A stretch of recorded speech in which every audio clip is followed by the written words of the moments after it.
How does a young man? So this is almost 40 years ago when you started the Wrestling Observer newsletter. How does a young man go about gathering contacts to? I don't even know it just happened. I mean, I was like the only one doing it at that point in time, and it was actually very beneficial to wrestling, although some people in wrestling didn't understand it then and don't even understand it now, but it really was. But yeah, it was the only thing of its type. And I always say the smartest people in wrestling always gravitated towards me, and the ones who were the most easily manipulated were the ones who didn't. So that's kind of how it turned out to be, from then and on. It's like, it was the people who really wanted to know the business. We were talking all the time because I wanted to really know the business, and we were teaching each other the business. And the people who didn't understand the business, they just thought that you're exposing the business and missing the entire point. Because I was covering it as a business, and it's a real business. I mean, the between the ropes is what it is. I mean, it's not fake either, but it's, you know what I mean. But the business itself is a totally real business. Yeah, it's like the most interesting business in the world for me because it's part circus, it's part rock and roll, it's part television, it's part sports. It's perfect for me. I couldn't be more interested. And yours is the only podcast I actually listen to, Wrestling Observer Radio. I won't miss one purely because I love the business aspect of it. The business it's fascinating. Also, to me, the thing that was always fascinating to me, and this was from as a little kid, was what you do to get spectators to pay money to see what you do.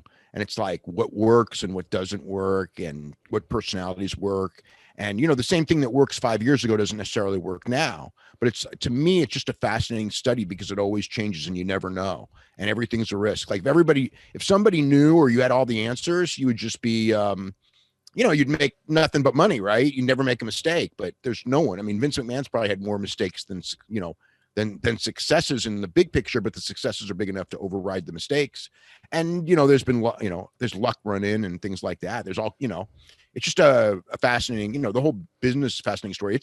It's had its ups and downs. I mean, there've been, like in the last 40 years, we've had some big ups and we've had some big downs and years and kind of in the middle. Now it's very lucrative. I mean, it's a very healthy financial business, but it's not nearly as popular as it used to be.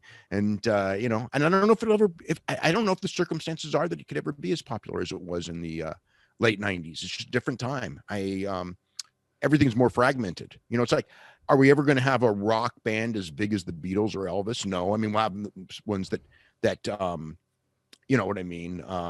We'll have bands that gross more revenue because of higher ticket prices and, things like that. But I mean, as far as culturally, will we ever another Beatles? I don't think we ever will. I don't know that we may have another big sports star, like an NBA player or something like that, that's larger than life or but I don't think that we're ever going to have, I don't think we're ever going to have a level of popularity of pro wrestling like we had in the late 90s. There was just too many things that were happening that led that to happen. And they're not there now. I mean, television is too fragmented. Elvis and the Beatles are always a bit of a.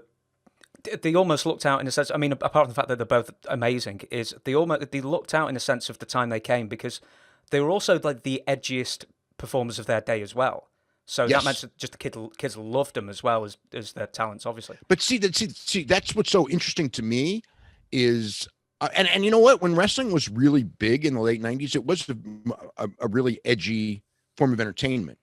And kids loved it. It's funny because they'll go like, oh, they weren't aiming at kids. And it's like hell they weren't. That's when 40% of their audience was kids. Me. People go, now they're aiming at kids. And it's like now the audience of kids is really low. I don't think it's ever been lower in my lifetime.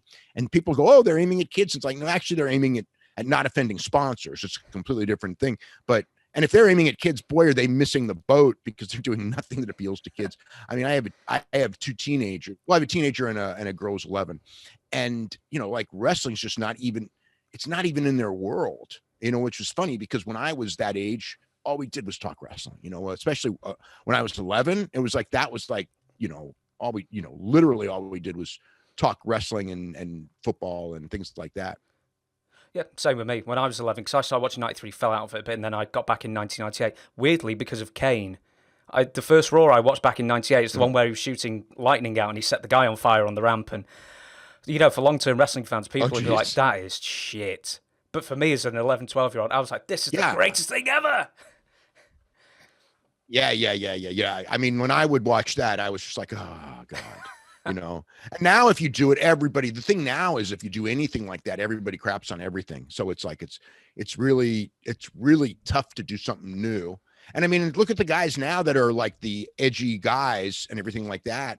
It's like, they definitely get the reaction and the respect for it, but boy, do they get, I guess, you know what? I mean, I guess everyone would get negativity for it, but I guess just because it's so open and everything like that, you see so much more negativity than you did, 15 years ago, let's say. Well, I suppose it's easy to spread the negativity with social media these days as well. Yeah, and also people who where it's the whole, not just social media but all media, where when the media stopped being the media and started being a gimmick, everything, the lies spread a lot faster than the truth, which is kind of a sad thing.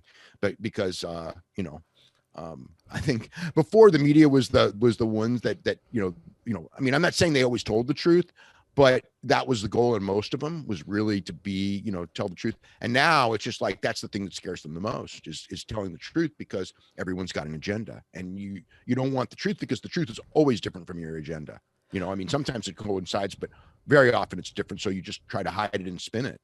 Do you smell what the Rock is cooking? Enough is enough! Rudy Poo Candy! I had him writhing in pain from my sharpshooter. Rocky! I am not a nugget! Stick him straight up your candy ass! I kicked your leg out of your leg. The Rock has come back!